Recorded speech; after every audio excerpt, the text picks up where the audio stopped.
काही लोकं ॲक्टिंग आणि तमाशा करतात.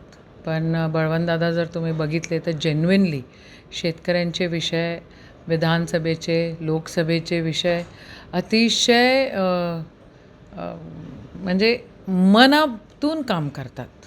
सगळं गोष्टी सातत्याने मांडत राहतात. मी तर बघितलं आहे, म्हणजे सकाळी 5 वाजता दर्यापूरला असतील, तर 8 वाजता चिखलदऱ्याला असतात, धारणीला असतात. रात्री 9-10 वाजता म्हटलं, की भाऊ तुम्हाला जर ह्या कार्यक्रमाला किंवा ह्या लोकांचं आहे, तर ते अमरावतीला पण येतात. एवढा फिरणारा खासदार आणि खऱ्या अर्थानं जेन्युइनिटी ठेवून जमिनीवर काम करणारी व्यक्ती आपल्यासोबत आहे आणि बळवंतदादा खासदार आहे याचा आम्हाला खरोखर म्हणजे कृतज्ञता आहे सगळ्या जनतेची, की असा खासदार आपण सगळ्यांनी निवडून दिला आणि भरपूर काम करायचं आहे. विचित्र वेळ आहे.